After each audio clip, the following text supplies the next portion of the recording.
C'était comme si j'étais en pleine chirurgie. Et au milieu du processus, j'ai ressenti une vague profonde d'amour. À cet instant, une idée m'est venue. Je devrais être morte sur la table d'opération. Mais alors, comme une réponse immédiate, mon esprit scientifique et analytique s'est mis en action. J'ai pensé, un instant, si je suis morte, que signifie tout cela? Et que se passe-t-il maintenant? Je n'ai jamais été une personne religieuse. De plus, mes parents m'avaient toujours dit qu'en tant qu'athée, j'étais destinée à l'enfer. Alors, si j'étais réellement morte, pourquoi ne vivais-je pas l'une de ces expériences censées accompagner la mort? C'est à ce moment-là que j'ai commencé à remettre en question ce qui se passait, pourquoi j'étais là et ce que tout cela signifiait. Alors que ce doute persistait, quelque chose de curieux s'est produit. Une réponse est apparue, non sous forme de mots, mais comme une sensation enveloppant l'environnement autour de moi. La réponse était claire et presque palpable. C'est chez toi, tu fais partie de moi, tu fais partie de nous. Bienvenue à la maison. Lorsque j'ai entendu ces mots, quelque chose à l'intérieur de moi s'est illuminé. J'ai immédiatement ressenti une profonde prise de conscience. La vérité qui était enfouie en moi s'est révélée. La vie que je menais sur Terre n'était qu'une illusion. L'existence que je connaissais n'était pas permanente. Elle n'était qu'un état transitoire, une expérience temporaire. Et c'est à ce moment précis que j'ai compris, sans aucun doute, que ce qui compte vraiment n'est pas ce que nous vivons sur Terre, mais ce que nous sommes au-delà de celle-ci. Je m'appelle Nancy Ryan. J'ai grandi dans une petite ferme à la campagne, située au nord-ouest de Chicago, entourée de vastes champs de maïs. Depuis mon plus jeune âge, je me suis toujours sentie profondément connectée au monde qui m'entourait, d'une manière que beaucoup pourraient pas considérer comme inhabituelle. Pour moi, il y avait une présence divine dans chaque détail de la nature. Je disais souvent à ma famille « Oh mon Dieu, l'esprit des arbres est partout ». Cependant, mes paroles étaient accueillies par des regards confus, car nous étions une famille profondément catholique. Nous n'étions pas seulement des catholiques du dimanche, mais des gens qui vivaient et respiraient la foi chaque jour. Cependant, quelque chose a commencé à changer lorsque j'avais environ 15 ans. À cette époque, de nombreux cas d'abus commis par des prêtres ont fait la une des médias, en particulier dans la région de Chicago. Les histoires étaient perturbantes et, à mesure qu'elles devenaient plus fréquentes, un doute grandissant a commencé à s'installer dans mon esprit. Comment un Dieu bienveillant pouvait-il permettre de telles choses? J'ai commencé à remettre en question tout ce que j'avais appris et cru jusqu'à ce moment-là. Était-il possible que toute ma vision de l'existence de Dieu ne soit qu'une illusion? Lorsque j'avais 16 ou 17 ans, j'étais convaincue que Dieu n'existait pas. Comment pourrait-il exister un être suprême qui permettait tant de douleurs et de souffrances? Cette conclusion a marqué un tournant pour moi, m'éloignant encore plus de la foi, de la religion et de toute forme de spiritualité. La certitude que la religion n'avait pas de réponse à mes questions profondes a solidifié mon éloignement de tout ce que je considérais auparavant comme sacré. Je suis entrée à l'université et me suis spécialisée en géologie, ce qui m'a conduite à une carrière scientifique très axée sur le matérialisme et la rationalité. À la vingtaine, j'étais une athée convaincue. Après l'obtention de mon diplôme, j'ai commencé à travailler pour le département de l'énergie dans l'ouest des États-Unis, où je m'occupais de tâches scientifiques très techniques. De plus, j'ai découvert que j'avais un talent naturel pour l'écriture, ce qui m'a permis de me distinguer dans un domaine où beaucoup de scientifiques n'étaient pas aussi compétents.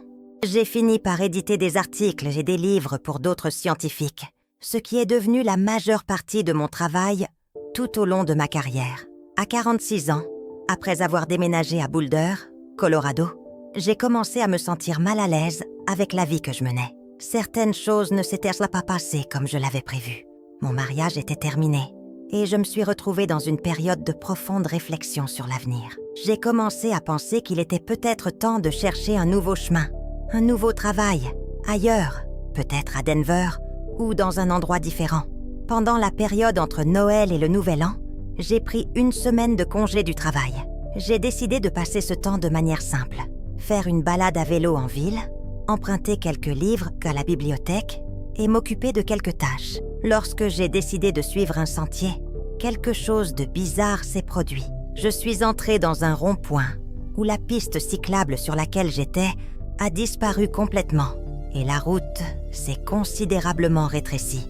J'ai essayé de m'ajuster prudemment, réalisant qu'il y avait du trafic venant de ma droite, qui semblait ralentir pour entrer dans le même rond-point. À la dernière seconde, lorsque le SUV s'est approché du rond-point, la conductrice, au lieu de s'arrêter, a accéléré directement dans ma direction. J'étais exactement à l'endroit où elle allait entrer, et ma seule réaction a été un réflexe instinctif. J'ai tendu la main pour essayer de l'avertir. Je ne sais pas ce qui s'est passé entre le moment où j'ai fait cela et l'instant suivant, lorsque je me suis retrouvée sur le capot de son véhicule. D'une manière ou d'une autre, je m'y suis retrouvée, mais la conductrice a continué à conduire, ignorant complètement ma présence. J'ai essayé de me tenir, mais le capot était tellement glissant que j'ai glissé désespérément, sans réussir à trouver quelque chose à quoi m'accrocher. J'ai fini par tomber sur le trottoir et, avant que je ne le réalise, le bruit de mon casque frappant le sol a résonné dans ma tête. Lorsque j'ai regardé en haut, le SUV était sur moi. À ma grande surprise, mon sac à dos était coincé sous le véhicule et, en même temps, j'ai tendu ma main droite et attrapé l'essieu de la voiture. Je ne sais pas combien de temps j'ai été traînée, mais ça a duré au moins 60 pieds. Ce qui m'a sauvée, c'est un homme dans un camion qui était derrière le SUV. Il a vu ce qui se passait, a réussi à contourner la voiture et, en conduisant à contresens dans le rond-point, il s'est arrêté devant le SUV, empêchant la conductrice de continuer. C'est grâce à lui que je suis ici aujourd'hui. Dès que la voiture s'est arrêtée, j'ai essayé de bouger, de sortir de sous le véhicule. J'ai atteint un point où mes épaules étaient sorties devant la voiture, quand une femme est apparue et m'a dit « Je suis infirmière, restez où vous êtes ». J'étais sur le point de me lever et de partir, mais elle a insisté, disant que je venais de subir un grave accident et que je devais rester au sol jusqu'à l'arrivée des secours. Lorsqu'ils sont finalement arrivés, ils ont commencé à m'évaluer et dès qu'un des paramédics a touché le côté de mon cou, j'ai réalisé que ma situation était beaucoup plus grave que ce que je pensais. Pendant l'opération, j'ai ressenti une douleur insupportable, ce qui m'a fait prendre conscience de la gravité de ma situation. J'ai crié de toutes mes forces et c'est à ce moment que la réalité de mes conditions critiques est devenue claire. J'ai été emmenée au centre de traumatologie, où les médecins ont confirmé que j'avais subi une série de blessures graves, une fracture du crâne, une clavicule cassée, 5 côtes fracturées en plusieurs endroits, un effondrement pulmonaire et, le plus grave, des dommages aux vertèbres du cou et de la colonne lombaire. Le médecin a expliqué que ma colonne était gravement compromise, avec des fissures dans les processus des vertèbres. Il a indiqué que la seule solution serait une intervention chirurgicale pour nettoyer les fragments osseux et insérer des tiges en titane qui seraient mal fixées des 2 côtés de la colonne vertébrale. L'opération était prévue pour le lundi suivant l'accident. Dans les jours qui ont suivi, une sensation de terreur m'a envahi. La peur de la mort est devenue accablante. La plus grande peur que j'ai jamais ressentie dans ma vie. Cette peur m'a paralysée, physiquement et émotionnellement. Au moment où j'ai été emmenée sur la table d'opération, j'étais terrifiée et, à un moment donné, je me suis presque convaincue que je ne survivrais pas à la chirurgie. L'anesthésiste m'a administré l'anesthésie et, en quelques secondes, je me suis éteinte, comme lors d'une opération ordinaire. Cependant, ce qui s'est passé ensuite était totalement inattendu. Lorsque je me suis réveillée, je n'étais pas dans la salle de réveil. Au lieu de cela, je me suis retrouvée dans un endroit étrange, un paysage calme et serein. J'étais sur une colline, entourée de petites herbes et de fleurs, regardant des chaînes de montagnes ondulantes devant moi. Dans un premier temps, j'ai pensé que c'était une hallucination causée par l'anesthésie. Mais j'ai vite réalisé que l'expérience était beaucoup plus intense et réelle que cela.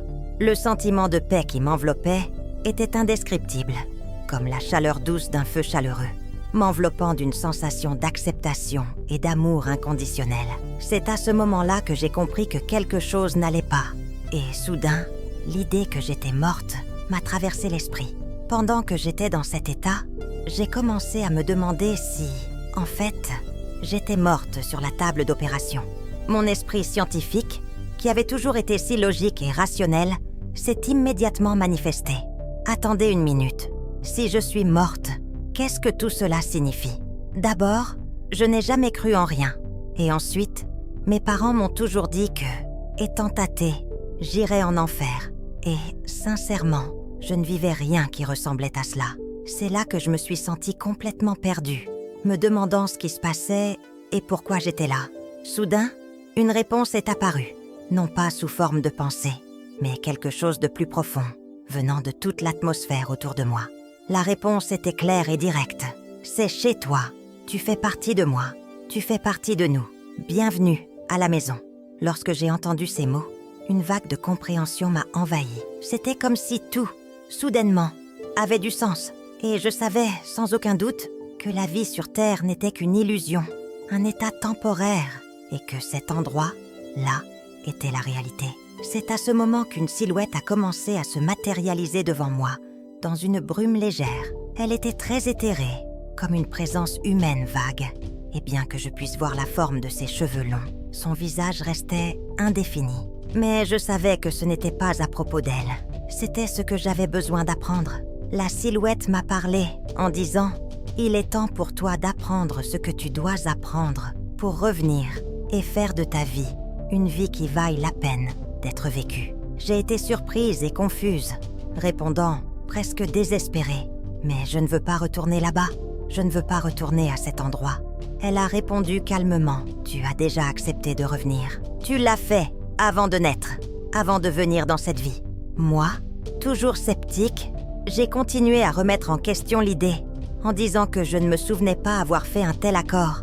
Et alors elle m'a dit « Laisse-moi te montrer. » À partir de là, tout est devenu plus clair, comme si j'avais accès à quelque chose de profond en moi, quelque chose au-delà de la compréhension que j'avais sur Terre. C'était comme un moment de film, où l'air devant moi s'est matérialisé, presque comme un écran de cinéma. La silhouette a commencé à me montrer la planification de ma vie avant ma naissance. D'une manière ou d'une autre, tout semblait avoir été planifié. Et j'ai pu voir le processus, quelque chose dont je n'avais aucune idée qu'il existait. Derrière moi, tout ce qu'il y avait, c'était une brume grise et brumeuse, tandis qu'en face de moi se trouvait un environnement vibrant, presque comme une forêt ou une montagne. Lorsque j'ai posé des questions à ce sujet, elle m'a expliqué que l'endroit où je me trouvais n'était pas la réalité suprême, mais une sorte de lieu d'attente. C'était un espace destiné à l'apprentissage, où tout était conçu pour être confortable et me permettre d'apprendre les leçons nécessaires pour revenir sur Terre et vivre une vie qui vaille vraiment la peine d'être vécue. Elle m'a appris que cet endroit n'était pas physique, mais une manifestation énergétique. Tout ce que je voyais autour de moi, y compris ce paysage vibrant, était une illusion. Plus je réfléchissais à cela, plus je savais que c'était vrai. Bien que j'ai passé seulement quelques minutes sur la table d'opération, sur le plan spirituel, cela semblait durer des mois. Le temps là-bas ne se passait pas comme sur Terre. C'était quelque chose de complètement différent, comme si l'espace et le temps étaient façonnés par la perception spirituelle, au-delà de notre compréhension habituelle. Tout cela m'a été révélé dans un moment de profonde compréhension, où j'ai réalisé que l'expérience allait bien au-delà de ce que j'aurais pu imaginer comme une simple question de temps ou d'espace physique. Autour de moi, j'ai perçu ce qui ressemblait à une carte de réalité virtuelle, comme une vieille carte nautique étendue autour de moi. J'étais au centre, et sur la carte, il y avait une grande ligne de boussole. En observant attentivement, je voyais différents chemins qui s'étendaient d'un point à un autre, et je savais que ceux-ci représentaient tous les choix que j'avais faits ou que j'aurais dû faire jusqu'à ce moment-là. Chacun de ces chemins se ramifiait à partir de l'endroit où je me trouvais, mais tous convergeaient vers le même endroit. L'enseignement qui est venu de ce moment a été très profond. Le message était clair.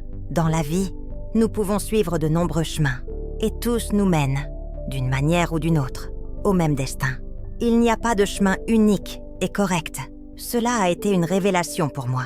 Cependant, il y avait quelque chose de plus. J'ai réalisé que la ligne de la boussole était figurativement centrée sur mon cœur.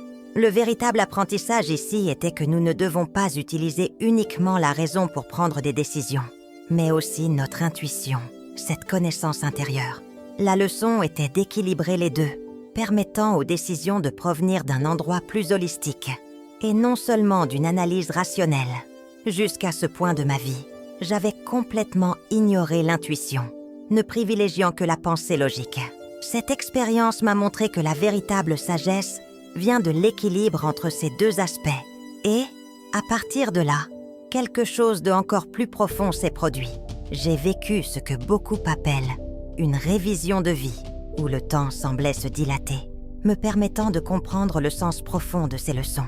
Je n'avais jamais entendu parler de nombreux concepts que j'ai vécus à ce moment-là. Je ne savais pas ce que signifiaient les expériences de mort imminente, ni les révisions de vie.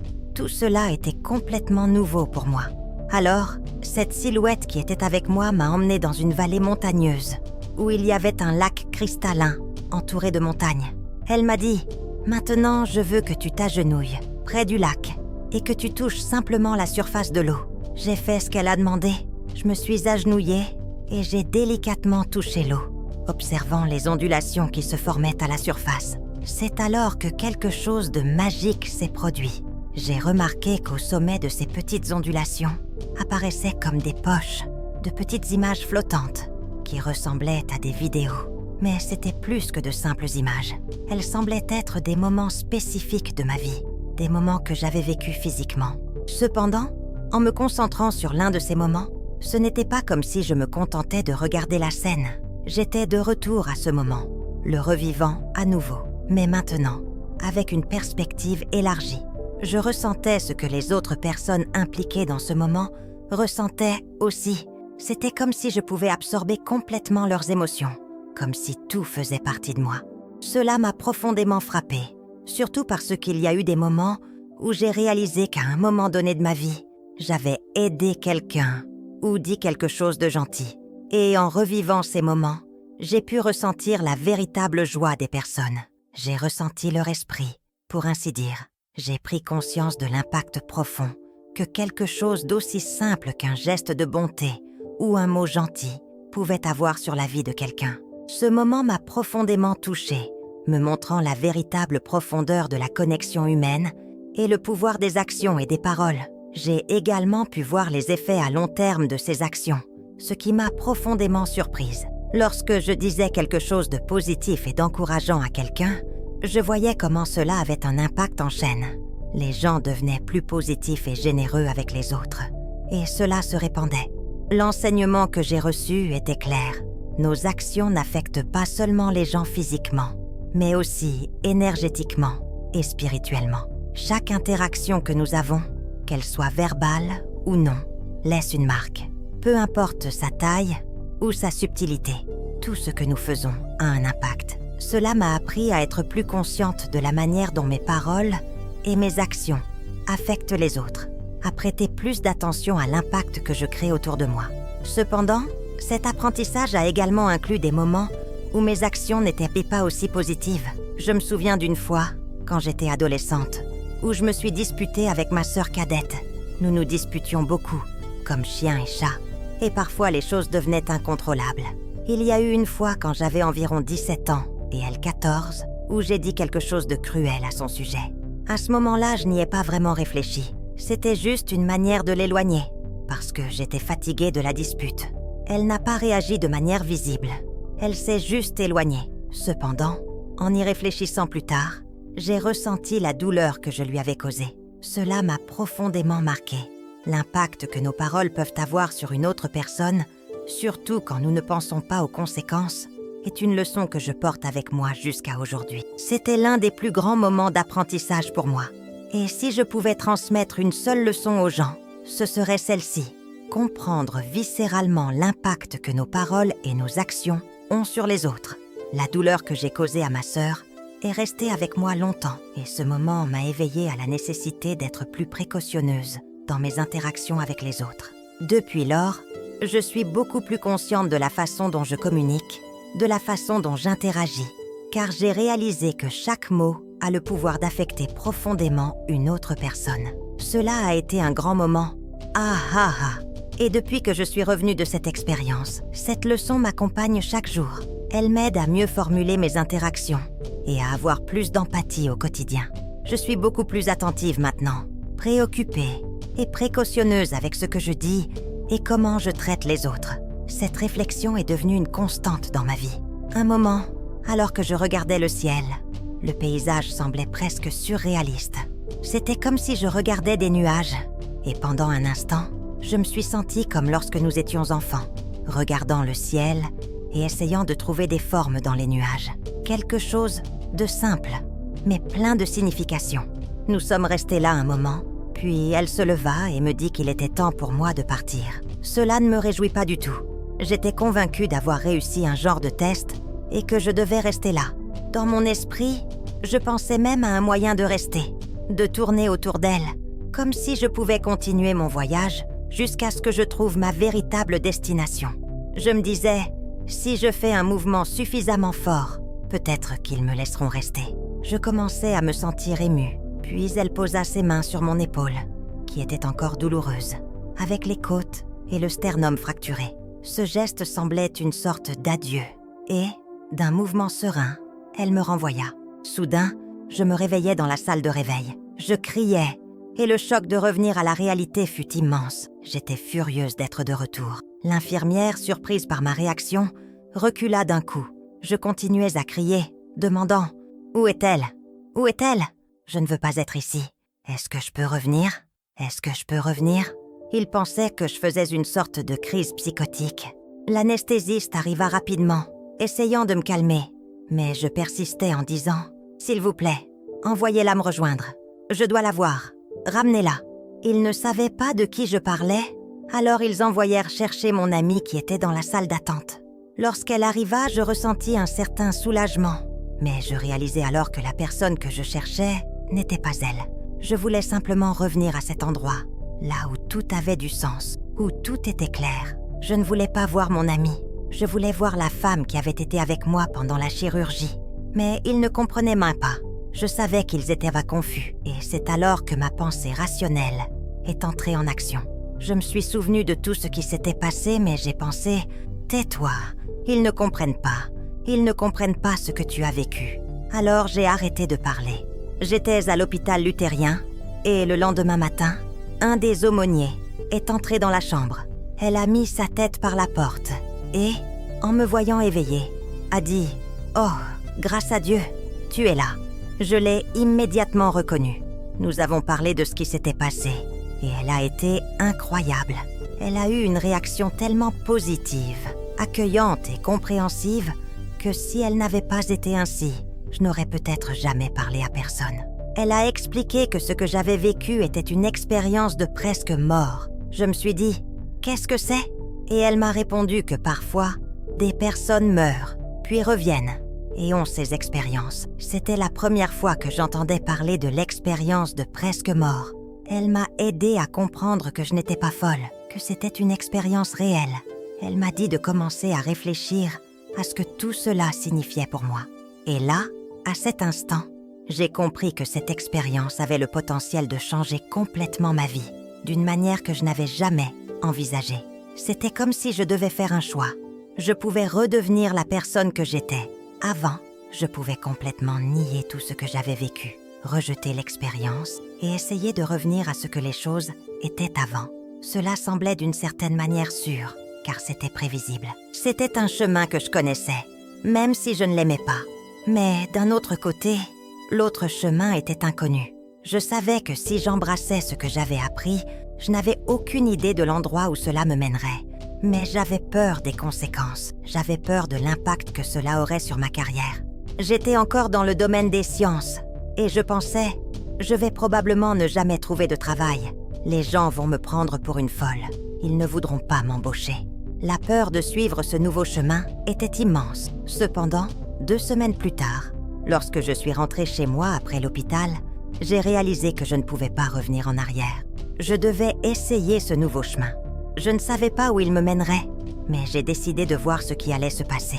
Je suis restée hors de mon corps, plâtrée, pendant seulement 2 jours sur 4 semaines, alors qu'on s'attendait à ce que cela dure 16 jours. C'était une récupération très rapide. Ce que j'ai commencé à faire, c'était sortir dans la nature tous les jours et méditer. Cela a été l'une des choses qui m'ont vraiment aidée à amener un niveau de conscience de l'âme dans ma vie. La deuxième chose, qui semble simple mais a un grand impact, a été d'apprendre à être véritablement reconnaissante. Le matin, Avant de sortir du lit, je commençais la journée par de la gratitude. J'étais reconnaissante de pouvoir faire des choses simples, des choses de base. Je me permettais de méditer là-dessus, de ressentir réellement la gratitude. Par exemple, je pourrais être restée paraplégique à la suite de l'accident, mais j'étais reconnaissante de pouvoir marcher à nouveau. Ces simples actes de gratitude m'ont aidé à me concentrer sur ce qui était bon dans ma vie à ce moment-là. Et, peu à peu, ces petites choses m'ont permis de rester plus centrée et présente pendant le reste de la journée. L'idée est d'être consciente de ses actions dans l'instant, sans rester en mode automatique. C'est facile de vivre ainsi, en pilote automatique, et c'est là où j'en étais avant. Maintenant, je ne suis plus attachée au drame comme avant. Si quelque chose se passe dans le monde, je le reconnais, mais je maintiens toujours la paix intérieure. Oui, je me fais du souci pour le monde, mais cela ne change pas mon noyau de paix. Je sais que nous sommes ici pour apprendre de la réalité dans laquelle nous vivons, et elle a beaucoup à nous enseigner. Cependant, nous ne sommes pas seulement cette réalité. Nous faisons partie d'un niveau de réalité plus grand. J'apprenais vraiment à vivre à partir d'un niveau de conscience de l'âme, plutôt qu'à partir de mon niveau humain limité de conscience. Ce n'est pas que le niveau humain de conscience soit mauvais, mais pour moi, il était rempli de peur. Je réagissais à la vie au lieu d'être proactive, et je ne voulais plus vivre de cette manière. Je voulais vivre à partir d'un endroit plus élevé, de paix, d'amour et de joie. Cet endroit était bien meilleur. Aujourd'hui, je ne suis plus aussi stressée, et je ne ressens plus de peur. Cela a été un grand changement pour moi. Je ne suis plus poussée par la quête du monde matériel. Je n'en suis plus prisonnière. Je comprends qu'il existe une vision plus grande, non seulement pour le monde, mais aussi pour chacun de nous. La peur de la mort que je portais m'empêchait de vivre pleinement. Elle me poussait à penser de manière petite et sécuritaire, et ce n'est pas nécessairement le chemin pour tout le monde. Mais toute décision prise par peur est limitée. Lorsque je travaille avec des gens individuellement, j'essaie de les amener dans un espace où leurs décisions proviennent d'un endroit de force et de confiance en soi, et peut-être de compassion ou d'amour, plutôt que d'agir par peur. Je ne veux pas que cette personne n'aime pas ce que je fais, alors je vais faire ça plutôt que ce que je voudrais vraiment faire. La plupart des âmes qui viennent ici sont en quête d'une expérience de vie.